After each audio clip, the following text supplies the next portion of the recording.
ምናልባት ይሄንን ቪዲዮ አይታችሁት ከሆነ ጸጋዬ ክፍሉ የተጃጃለበትና በዚህ ልክ ወርዶ ያገኘዋቸው ቪዲዮ ነውና በቃ ይሄን ያክል ማስተዋል የማይችሉት ያልኩበት ቪዲዮ ነው። ይሄ ቪዲዮ ለጊዜው ፖዝ ላድርገውና ምንድነው ቀሲስ ሄኖክ ተፈራ ላይ አገልግሎት ላይ የተያዘ መንፈስ ነው እያወራ ያለው። ቃሉ የሚሰማው የመንፈሱ የደብተራው ነው። ደብተራው ደግሞ የደገመበት ሰው እያለ እንደገናም ደግሞ ይሄ ልጅ መንፈሱ ያረፈበት ሰው እያለ ይሄ የሚያወራው ልጅ ማለት ነው። እዚህ ጋር የምታዩት ልጅ የሚያወራው ሶስተኛ ወገን ነው ማለት ነው። እና እያወራ ያለው የማንን ድምፅ ነው? የዛ የደብተራው ነው። እኔ ልጆቼ በግብረ ሰዶም ደፍሬ ልጄን እንደዚህ አድርጌ ግብር አድርጌ እንደዚህ አድርጌ አቅርቤ ነው የሚለው። በእርግጥ እኔ አሁን ይህን ማቅረብ የፈለጉት ጸጋዬ ክፍሉ ለማቅረብ አይደለም። ምን ያህል በዛውም እንድታዩት ነው። እንዴት ይሄን አንደርስታንድ ማድረግ ያቃተው ሰው ነው ከኛ ጋር የሚከራከረው ስለ መናፍስ። ይህን ሰው ለማስረዳት አፌን ከፍቼ በስልክ አግኝቼ ወይም ደግሞ እንዴት ተገናኝተን የምናወራው እንደዚህ አይነቱን ነገር መረዳት ያቃተው ሰው ነው። አንድ ተራ መንደር ሰው እንኳን መረዳት የሚያቅተውን ነገር ወይ የልብ ካውያ ሆነው አውቀው አድርቅ ሆነው ለማሳሰር ካልሆነ በስተቀር ሆን ብሎ ልበ ድንጋይ ሆነው ማለት ነው እንጂ ይሄ በጣም ግልጽ ነገር ነው። ተመልከቱ። እኔ አሁን ይሄን ማቀርበው ጸጋዬ ክፍሉ ለማቅረብ አይደለም። እዚህ ጋር የሚያወራው መንፈስ ሰዎች የት ላይ እንደደረሱ ለማሳየት ነው። ጭካኔ፣ የሰዎች ጭካኔ፣ በተለይ ደግሞ የደብተራው ጭካኔ የሚሰራው ስራ ማን ይከላከለኛል ይሆን? እንደዚህ አድርጌ እንዲህ አይነት ኃጢአት ፈጽሜ እንደዚህ አድርጌ እያለ ነው የሚያወራው። እስኪ ስሙት። ይህንን ቪዲዮ ለአጥማቂያን ተከታይና ለህግ አካላት አድርሱ። በደንብ ጥያቄን ስሙት። አንድ ሰው መጥቶ እናቴና አባቴን ወላጆቼን በሙሉ እገድያለሁኝ ቢል ህግ ምን ይለዋል? መንፈስ ነው እንድትገድል ያደረገህ ነው የሚለው ወይስ ምንድን ነው የሚለው? አዳምና ሔዋን በገነት ዲያብሎስ አሳስቷቸው በልተዋል በፈቃዳቸው። ነገር ግን አዳምና ሔዋን ከመጠየቅ በኋላ እስቲ ይሄን ድምፅ ስሙና ለብዙዎች ለሚመለከታቸው አካላት ሼር አድርጉልኝ። እናቴን ገድያለሁ። የወለደችኝ እናቴ አፍኜ በብርድ ልብስ አፍንጫዋን አፍኜ እድሜዋ ቢደርስም ገዳይዋ ግን እኔ ነኝ። ወንድሜን ገድያለሁ። ወንድሞቼ፣ የስጋ ወንድሞቼ በአባትም በእናትም የሚሆኑኝ ሁሉን ገድያለሁ። የቀረችኝ የእሱ እናት ናት። ዛር ምናምን አይደለሁም እኔ። እናትን ገለህ ልጅን ደፍረህ ነው የምትሆነው። በግብረ ሰዶም ለዛውም ግብረ ሰዶም ነው የደፈርኩት።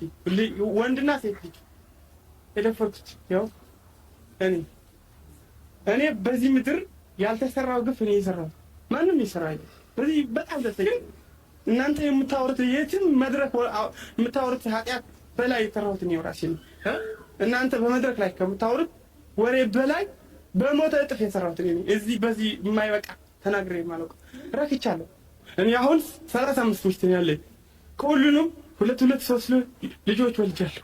ጠንቋይ ሆነ ሲያቅተኝ ሌላ ደብተራ ጋር ሄጄ ነው። ስንት ሚስት አለ? 35 ሚስት አለ። 35 ደብተራው የወለድኩላቸው ልጅ ብቻ ነው የምነግርህ። ያለ የወለድኩላቸው ብዙ ናቸው። ይኸውላ አፍዝዘ ነው ያገባቸው። ማንሰፋቀር ልጄን ደፍሬያለሁ። ወንድ ልጄን ግብረ ሰዶም አድርጌያለሁ። ይሄ ሁሉ ነው ያድርጌዋለሁ። ምን ታወጣላችሁ? የገዛ ልጅ እንደፈቀው የገዛ ልጄ ክብረ ንጽህናዋን አበላሸዋል። ይህን ቪዲዮ ከ2 ዓመት በፊት አካባቢ ላይ ዩቲዩብ ላይ ሰርቼበት ነበር። የህግ አካላት እንዴት ነው የሚያዩት? ልጄን ደፍሬያለሁኝ እያለ ቤተሰቦቹን እንደገደለ እየተናገረ በኢትዮጵያ ህገ መንግስት ክልክል የሆነው ከ30 በላይ ሚስቶችን ያገባ ሰው ህገ መንግስቱ ምንድን ነው የሚለው?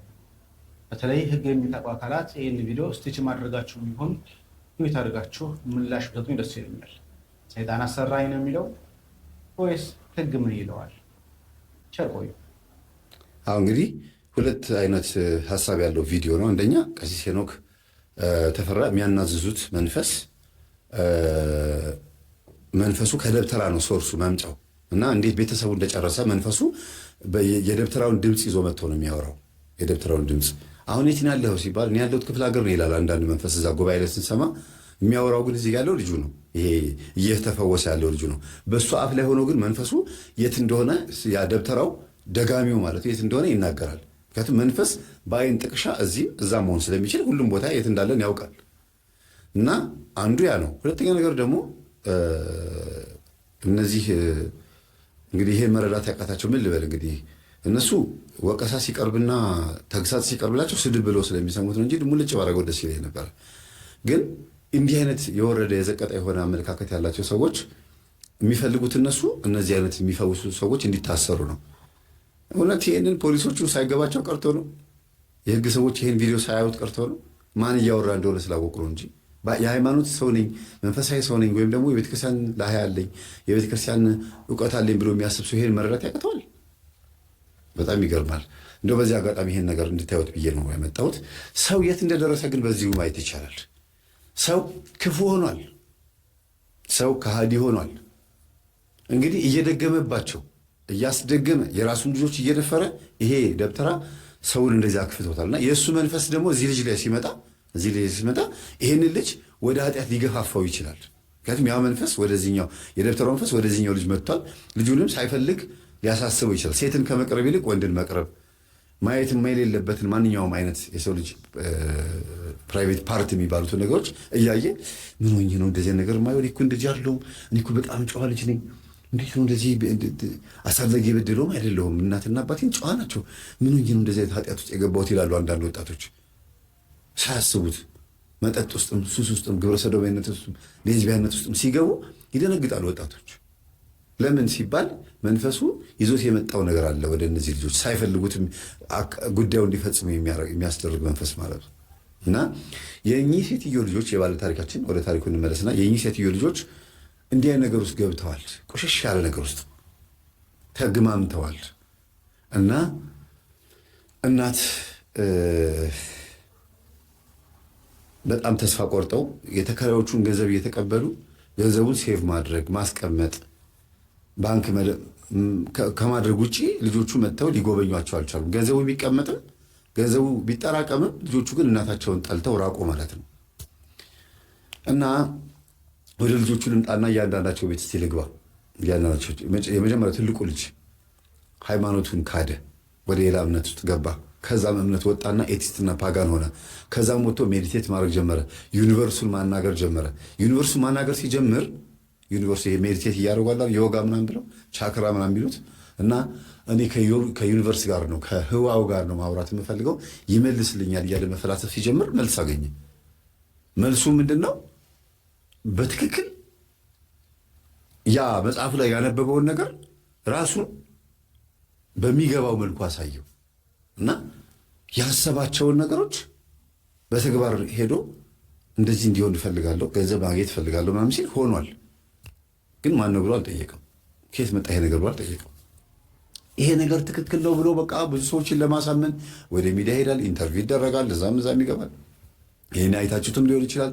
ቦከረ፣ በቃ ብዙ ቦታ ዞረ እና በጣም የሚገርም ነው እያለ መፈላሰፍ ጀመረ። ከዛ ታናሹን ጠራውና ይውላችሁ ምናምን ብሎ ሰበካቸው ወንድሞቹን። በአከር ዛ ፍልስፍና ወደዛ ምናምን ብሎት አንሰማም ብሎት እነሱ ወደ ስራቸው ሄደዋል። ባይዘወይ ከ5 ዓመት በኋላ ምንም እንኳን የየራሳቸው ቤት ተከራይተው ቢኖሩ ግን አሁን ጥሩ ሁኔታ ላይ ያሉት በገንዘብ ደረጃ ግን ከንቱ ናቸው። በምን ሲባል በሱስ ምናምን ሁሉም ወድቀዋል።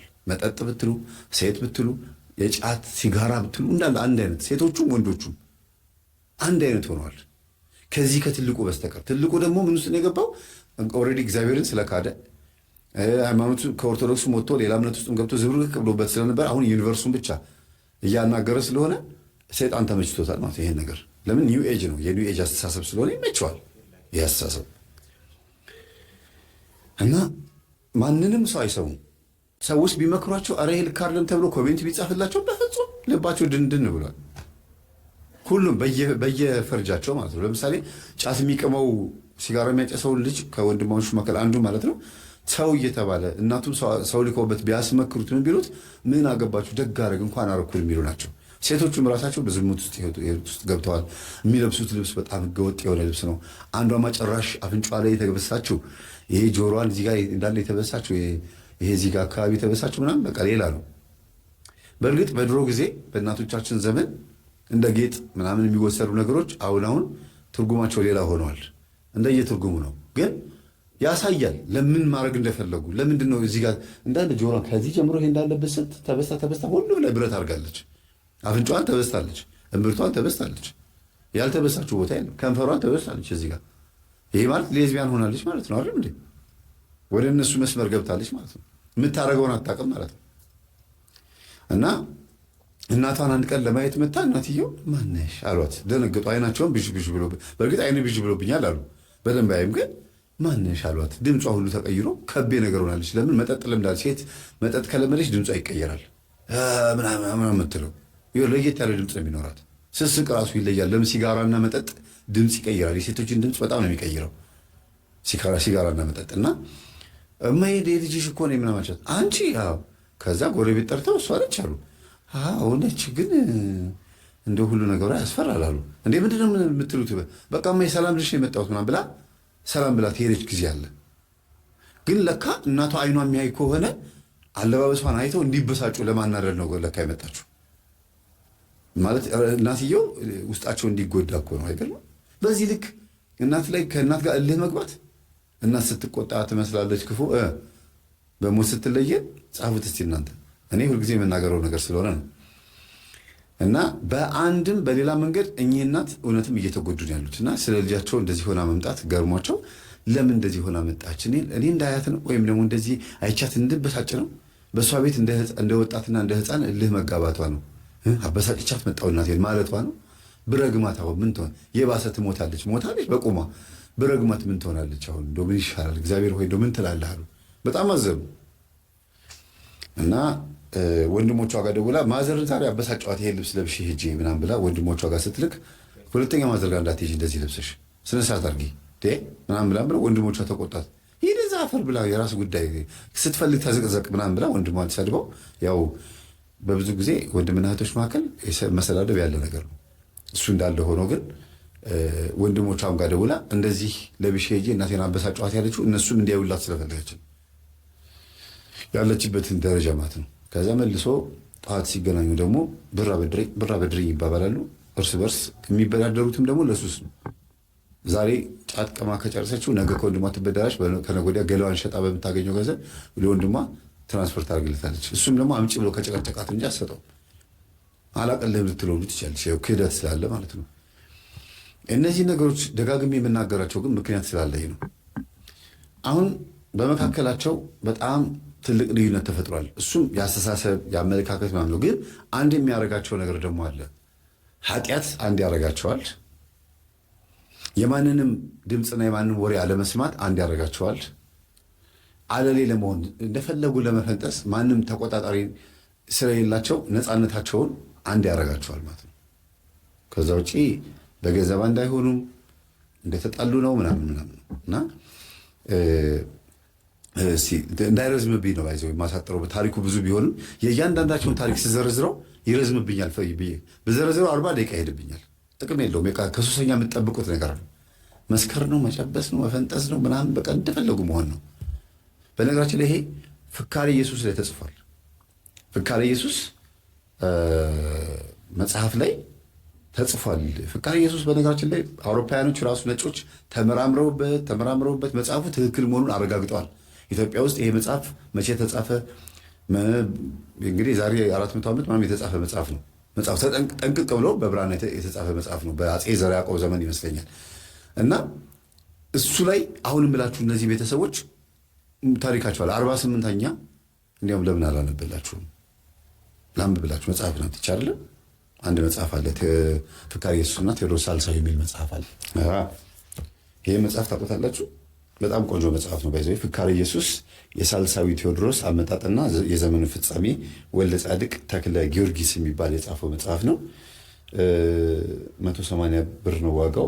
በፊት ዋጋ ነው እንግዲህ አሁን ድጋሚ ታትሞ ከሆነ ሊወደድ ይችላል። እኔ ይሄ መጽሐፍ ወደ መጨረሻ አካባቢ ነው እንግዲህ ፍካሬ ኢየሱስ እንደወረደ ብሎ ጽፎታል። መጀመሪያ ስለ ፍካሬ ኢየሱስ ጥናት አድርጎ አጥንቶ በዚህ አጋጣሚ እናመሰግናለን። ጥሩ አይነት አቀራረብ ነው እና አጥንቶ ከጨረሰ በኋላ መጨረሻ ላይ ገጽ 204 ጀምሮ ፍካሬ ኢየሱስ ቃል በቃል የነቢያት ትንቢት ይላል። ቃል በቃል ላንብብላችሁ። ሙሉን አለማንብላችሁ። እነዚህ ልጆች የሚወክል ነው። 48ኛ አንቀጽ ላይ ማለት ነው። 48ኛ አንቀጽ ላይ 13 48 እና 49 ላንብብላችሁ። እችን አንቀጽ ታገሱኝ። እሺ በጣም ነው የሚጠቅማችሁ።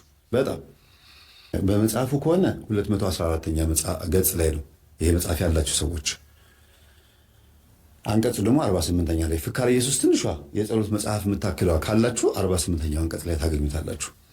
በዚያን ጊዜ ሲል በእኛ ዘመን አሁን ባለንበት ዘመን ማለት ነው የተጻፈው ስለቆየ በዚያን ጊዜ በእናታቸው ማህፀን ሳሉ የሚወለዱ ውሾች ይበዛሉ። ውሾች የተባሉት ውሾች አይደሉም፣ በዚያን ዘመን የሚወለዱ ሕፃናት ናቸው እንጂ። በዚያን ዘመን የሚወለዱ ሕፃናት ቃላቸውን ከፍ ከፍ ያደርጋሉ፣ እኛ እንደመጥ ይላሉ። ማህበራዊ ሚዲያ ላይ እንደምታዩቸው እኔ ትክክል እናንተ ተሳስታችኋል፣ እናንተ ምንም እየኖራችሁ አይደለም እንደሚሉት ማለት ነው። ገብቷችኋል? ቃላቸውን ከፍ ከፍ ያደርጋሉ። ሕፃናት ነው የሚለው እንግዲህ ውሾች የተባሉት። ውሻ ማለት ስለሚልከሰከስ ነው እንግዲህ እዛም የነጮችን የአውሮፓውያን የዚህም እውቀት ቃረምን ብለው እንደሚልከሰከሱት አይነት ነገር ነው። ቃላቸውን ከፍ ከፍ ያደርጋሉ፣ በወላጆቻቸው ላይ ይነሳሉ፣ ለወላጆቻቸው አይታዘዙም፣ አባት እናታቸውን አያከብሩም። እናንተ የመናገር ችሎታ የላችሁም፣ እኛ እንናገር፣ ነገራችንን አታሰናክሉብን ይሏቸዋል ወላጆቻቸውን።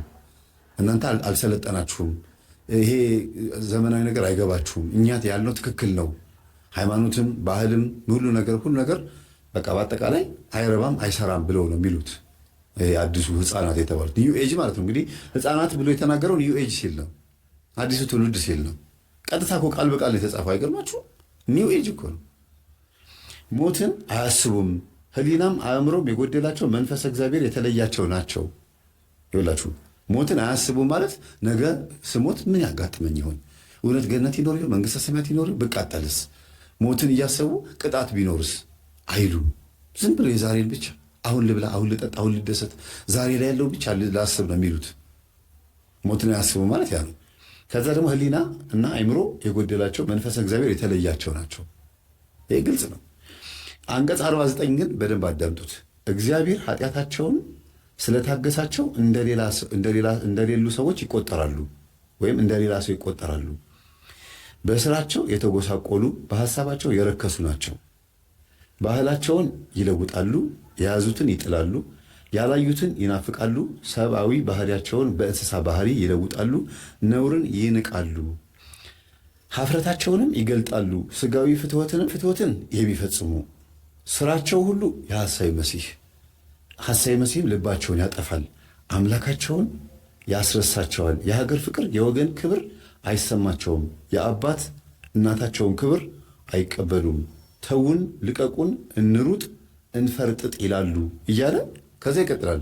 በዝሙት ፍቅር ይነደፋሉ እያለ 50ኛ ደግሞ ስትቀጥሉት እንደዚህ ነው። እና አንብቡት እስኪ ይጠቅማችኋል። በጣም የሚጠቅማችሁ መጽሐፍ ነው። እንግዲህ ቁጭ እነዚህ ልጆች ነው እንግዲህ እንሩጥ እንፈርጥጥ ይላሉ። አትያዙን፣ እንሂድ፣ በቃ ደስ ያለን ቦታ እንሂድ፣ ተውን፣ የራሳችሁን ህይወት ኖራችኋል እንዴ በቃ እኛም ደግሞ እንኑር ይላሉ። እናትና አባቶቻችን እኮ የሚመክሩን አንድም ኃጢአትን ሰርተውት ኃጢአቱ እንደማያዋጣ አውቀው እኛ እንዳንጠፋበት ነው። አንድም ሰይጣንን አምልከውት ሰይጣን እንደማያዋጣ አውቀውት ወደ እግዚአብሔር እንድንመለስ ነው። አንድም ደግሞ ከፊት ያለው ነገር ስለሚያስፈራቸውን ይታያቸዋል። እንዲም አንድ እናት 4 መንግስት አይቻሉ አሉ እና እኚህ እናት 4 መንግስት አይተዋል። ልጆቻቸውን ከእያንዳንዱ መንግስት ምን እንደተማሩ ሲነግሯቸው ልጆቹ አደብ የገዙ ልጆች አሉ። በጣም ልባም የሆኑ ልጆች ከሆኑ ደግሞ የወላችሁ ልጆቼ በባለፉት ዓመታት ላይ በደርጉ ላይ እንደዚህ ነው፣ በኢህአዴግ ላይ እንደዚህ ነው፣ ቀጥሎ ደግሞ በኃይለማርያም ደሳለኝ ላይ፣ አሁን ደግሞ በዶክተር አብይ ላይ፣ በአሁን በእያንዳንዱ ዘመን ላይ ትውልዱ ባህሪው እንዴት እየተቀየረ እንደመጣ ሴትዮዋ ታዝበው ልጆቻቸውን መክረው የተመለሱላቸው ልጆች አሏቸው። አንድ እናትና የልጆቹ ቅንነት የሴትዮዋ የማስረዳት አቅም ብታዩት በጣም ነው ደስ የሚለው። አንዳንዴ የምትጸልዩት ጸሎት በራሱ ልጆቻችሁ እንዲያዳምጧችሁ ያደርጋል። እናቶች በተለይ እንደው አንደበቴን እባክህን አጣፍጥልኝ፣ ቅዱስ ቁርባንን ተቀብዬ ልጆቼን ስመክር አንተ በኔ ላይ ሆነ ተናገር። ንስሐ የምገባው ቅዱስ ቁርባን የምቀበለው ለእኔም ህይወት ነው፣ ልጆቼም ደግሞ እንዲመለሱ ስናገር ሙሉ ሆኜ እንድናገር ነው፣ ልባቸው እንዲቀየርልኝ፣ ልባቸው እንዲለወጥልኝ ነው ብላችሁ እናቶች ብትቀበሉና ብትመክሯቸው ልጆቻችሁን አንደበተ ርቱዕ ባትሆኑ እንኳን ቃላቱ ባያምር እንኳን የእናንተን አንደበት ላይ ሆኖ የሚሰራው የእግዚአብሔር መንፈስ ልባቸውን ያራራል። ይህን ታውቃላችሁ። በእውነት እናቶቻችን ልጆቻችሁን እስኪ እንደዚህ አድርጋችሁ ቀይሯቸው። ለምን ያጠፋችሁትን የሄዳችሁበትን ርቀት ያክል እግዚአብሔር በዛ ርቀት ያክል ደግሞ እንደገና ራሱን እጥፉን አይደለም የሚፈልገው፣ ትንሽ ነው የሚፈልገው ከእናንተ። ብዙ ባዕድ አምልኮ አምልካችሁ ከነበረ እግዚአብሔር ሰይጣንን በደንብ ገብራችሁለት ከነበረ ለእግዚአብሔር ደግሞ በዛው ልክ እጥፍ አድርጉ ማለት ሳይሆን በቃ ባንዴ በንስሐ ተመልሶ ቁጭ ብሎ ያንን የተበላሸውን ህይወት ንጹህ አድርጎ መቀመጥ መጠበቅ፣ አደራው መጠበቅ ነው። ስጋ ከሆነ ስጋን ማስጠበቅ፣ ህሊና ከሆነ ህሊና፣ ልቦና ከሆነ ልቦና፣ ሁሉንም ጠብቆ መቆየት እስከ ፍጻሜ ሞት ድረስ ማለት ነው። እና እኚህ እናት በጣም የሚያሳዝናችሁ ነገር በቃ በልጆቻቸው ተጎድተው አልጋ ያዙ። በቃ ማለት እንዴት ነው? ታመመ ውስጣቸው። ስጋቸው ሰውነታቸው እኮ ምንም ቁስል የለውም፣ ግን ህሊናቸው ልቦናቸው ታመመ እና አልጋ ያዙ። በቃ መነሳት አቃታቸው፣ ቤተክርስቲያን መሄድ አቃታቸው ምናምን። ከዛ ከልጃቸው መካከል እንዲሁም አንድ ቪዲዮ አለ፣ እሱ ላሳያችሁ። በጣም የሚጠቅም ቪዲዮ ነው፣ የሚያሳዝን ቪዲዮ ላሳያችሁ። እዚህ ካለ እስቲ እሱን ሴቭ አድርጌው ከሆነ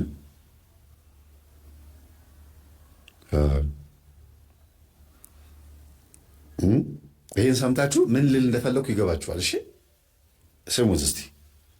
በግጥም መልክ የቀረበ ነው፣ ግን ይሄ ቪዲዮ ላይ የሚታየው ሰውዬ በጣም ያሳዝናል። በእውነት ልብ ይነካል። ዝም ብላችሁ እዩት። እማማ ሞታለች፣ እማማ ሞታለች።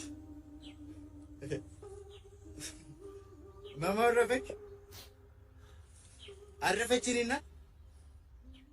ከ9 ልጆቿ አምላኳን አጠላት በቃኝ አለች። በመጠሯ ጊዜኛን እንደጦረች ለአንድም ቀን ሳይከፋት ለአንድም ሳትሰለች በቃኝ አለች። አቤት እኔ በደል፣ አቤት እኔ በደል። ቀን ከሌት መቀወስ አልድን አልኳት አይደል? ወልዶ መካን መሆን አይ ለመታደስ በጠበቀች ልክ አንድ ቀን ሳልመጣ በለፋች ልክ አንድ ቀን ሳልመጣ በመረቀች ልክ አንድ ቀን ሳልመጣ ብገኝ ክህደት ነው በድኗ ሲወጣ በቀኝ አለች። ተነስ በቃ እንሂድ። አልሄድም።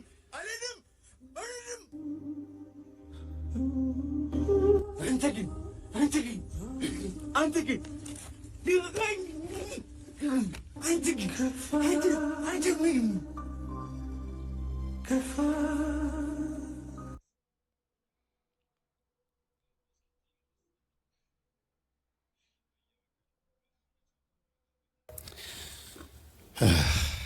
በእውነት ከበድ የሚል መልእክት ነው።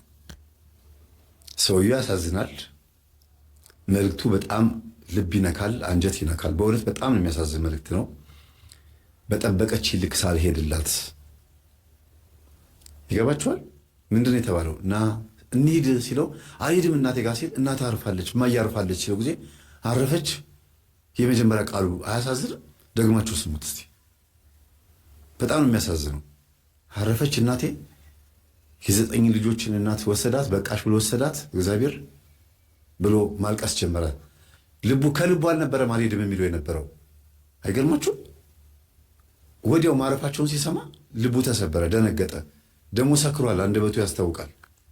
ግን ከሱ ከንግግሩ ይልቅ የዚህ ፊት ለፊት የሚታየው ሰውዬ የሆነ ነገሩ የተነካ አይመስላችሁም? በዚህ ግጥም ውስጥ እሱ ራሱ ያጠፋው ነገር ያለ አይመስላችሁም? የሆነ በህይወቱ እናቱን ሳያገኛት ሳትመርቀው ከባድ ነው።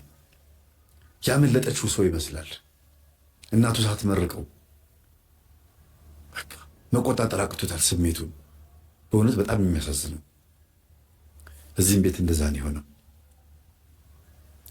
ተሰብስበው ጫት እየቃሙ አንተ ወደ ቤት ና እንሂድ፣ እማዬ ጋር እንሂድ ብሎ ታላቅ ወንድሙ መጣ። ከዛ አንደኛው ወንድሙ ውስጥ ያለው አስቡት፣ ከሴት ጋር ተቃቅፎ ሺሻ ጋንጃውን እየነፋ ነው ያለው። ትንሽ ወንድም ደግሞ እዚህ ጋር ጫት እየቃመ ነው። እኔ አልሄድም በቃ ሄድ አንተ ሲሉ ጊዜ ታላቅ ወንድም እንሂድ፣ እናንተ ሰዎች ነግሬያቸዋለሁ፣ እንሂድ በቃ እማዬ ጋር እንሂዳል። በቃ አልሄድም ሲለው ጊዜ እማዬ አርፋለች በቃ እንሂድ አለው አለና ደነገጠ። ዘጭ ብሎ ዱብ አለ በቃ። ከዛ እንዴት ብሎ እንደተነሳ አያውቅም። በእውነት ነው የምላችሁ።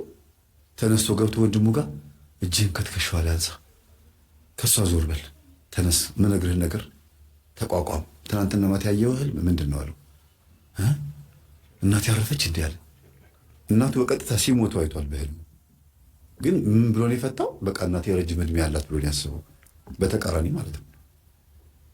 እናቱ ሲሞቱ አይቷል። የሞቱበት ሰዓት ላይ እናቱ ሲሞቱ በህልሙ መጥተው ልጄ ቻው ብለው ሲሉት ሲሞቱ በቃ ሲያርፉ አይቷል። በጣም የሚገርም ነው። እና ይሄ ልጅ እጁን ከሴት ላይ እንዲያነሳ ቆሞ የሚሰማውን ነገር እንዲቋቋም ነው ያደረገው።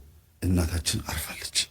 አይናችንን ማየት እንደናፈቀች ሳታየን ኑ እያለችን ሳንሄድላት አንድም ቀን እንኳን በስርዓቱ ቁጭ ብለን አብረናት ሳንበላ ሳንጠጣ ባገኘነው ገንዘብ እንኳን ሳናጎርሳት እናታችን አልፋለች። መታመሟን ሳንሰማ እናታችን አልፋለች። ታላቅ ወንድማችን በር ላይ ቆሟል። ልብስ ልበስ፣ መወራጨት የለም፣ ይሄ ራሴን አጠፋለሁ ምናምን የምትለው ነገር የለም። ነግሬሃለሁ፣ ቀጥ ብለን እንሄዳለን። እሺ በቃ መጣሁ፣ ጃኬቴን ደርቤ ልምጣ ብሎ ውስጥ ገብቶ ገገገግ ይላል፣ ይንጓጓል። ከዛ ምንድነው ብሎ ገብቶ ወንድም ሲለው ጊዜ የመጣው ጃኬቱ ሊለብስ ወደ ውስጥ ገብቷል ሲለው ጊዜ ድምፅ ሰሙ። ሲገቡ ራሱን ሊያጠፋ ገመድ ምናምን ዘርግቶ ምናምን ተንጠልጥሏል። ሲገቡ የእናታችን ሞት አይበቃም ምናምን ብሎ ተጣሉ። በቃ ወንድማማቾች ተራበሹ። እንደምንም ብለው ተላቅሰው እዛው ጫት ቤት ማለት ነው ተላቅሰው ለቅሷቸውን እዛ ጨርሰው ነው ወደ እናታቸው ጋር ሄዱት። እናታቸው ጋር ሄዱ። የሰፈር ሰው የተንጫጫ ነው። ስትሞት መጣችሁ ተብሎ ተወቀሱ። በጣም አዘኑ። ሴቶቹ ተውት፣ አፈር ነው የሆኑት። በቃ አፈር። በሐዘን አይደለም፣ በሐዘን አይደለም፣ በመልክ በሁኔታ ደስ አይልም ህይወታቸው። በቃ ይሄ የሚታይበትና ለቅሶ ላይ አስተምር ተብዬ ተጠራሁ። እዚህ ጋር የተጠራሁት እንግዲህ እኔ ለቅሶ ቤት ላይ ሄዶ ማስተማር ደግሞ ከባድ ነው። ያዘነን ሰው ማጽናናት ከባድ ነው። ያው ሁልጊዜ ለቅሶ ቤት ላይ ስናስተምር ማጽናናት ነው የሚፈልግብን። ከዛ ደግሞ የሞተውስ ሞተ፣ በምንም መንገድ ሞተ፣ ስለሱ እንጸልያለን። የእናንተስ ህይወት ቀጣይ የሚለው ነው ትምህርቱ። እናንተስ መጨረሻችሁ ምንድን ነው? እና ይሄንን ትምህርት በማስተምርበት ሰዓት በቃ ልጆቹን መቋቋም አቃታቸው። በጣም ደነገጡ። በቃ እና ምንድነው የምንወርሰው? አሁን ትምህርቱን አቋርጠውብኝ ማለት ነው። ምንድነው የምንወርሰው? መምህር እሺ ንገረን። ቤት ነው የምንወርሰው? እናታችን የት አለች? እማዬ እማዬ እያለ ወደ ጓዳ ትምህርቱን አቋርጦ ሰው በቃ ማልቀስ።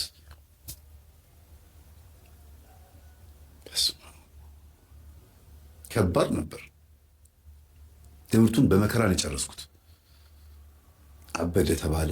ጸበል አምጡ ብለን ጸበል ተረጨ። ቄስም ነበሩ፣ እንዳስተምር ተፈቅዶልኝ ነው እንጂ ቄስም ነበሩ። ጸበል ረጩት። ከዛ ታናሽ ወንድሙ ደግሞ ቀጠለ። ደግሞ እንደገና ወደ ውጭ ሄደ። ጋቢውን ውርውር አድርጎ ይሄዳል። እዛ ይደርሳል። አስፋልት ከደርሶ መሀል አስፋልት ላይ ግጨኝ በቃ ና ግጨኝ ምናምን ብሎ ይመለሳል። ጎትቶ ያመጡታል።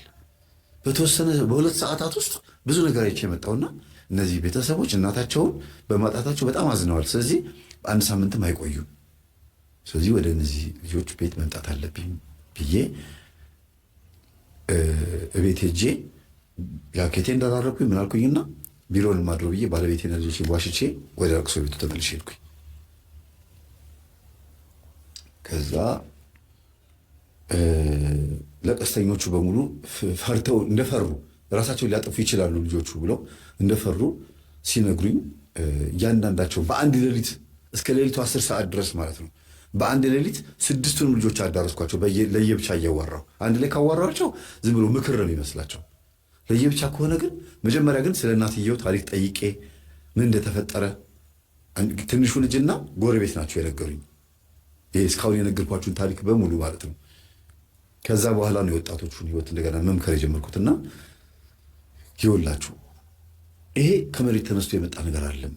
ምናልባት አባዬ ወይም እማዬ ቤት ውስጥ የሚያመልኩት ባዕድ አምልኮ ካለ፣ ቤት ውስጥ የሚካድሙት ነገር ካለ፣ ወይም ደብተራ ጋር ታማችሁ ሄደው ምናምን ከሆነ ነው እንደዚህ እናንተን ከቤት ውልቅ አውጎ የሚያንከራትታችሁ። ይሄ አብር አንከርት የሚባል መንፈስ አለ። ከቤት አብነህ ልጆቹን አስወጣ። የኔ ልጆች እንደተበላሹ የማ ልጅ ተበላሽቶ ይቀራል፣ እነሱ የእሷም ልጆች ይበተኑ የሚል የጎረቤት መተትም ሊሆን ይችላል። ወይ የእናት አባት ዛር ደግሞ እናትና አባት በልጆቻቸው ተከበው ደስተኛ ሲሆኑ ማየት የማይፈልግ በትኗችሁ ሊሆን ይችላል። ወይም ደግሞ በእናንተ መካከል የራሳችሁ አለመስማማትም እናትና አባትም ችግር ውስጥ ከቷቸው ያመጡት ዘዴ ችግር ፈጥሮ ሊሆን ይችላል። በተዘዋዋሪ መንገድ ግን እናንተ ቤት ውስጥ እንድትገኙ የማይፈልግ መንፈስ እንዳለ ያስታውቃል። ለምን ወጣችሁ? ሁላችሁም ከንቱን የሆናችሁት እንደው አልፎለት የመጣ እንኳን የለም። ለዚህ ነው መንፈስ ያልኳችሁ።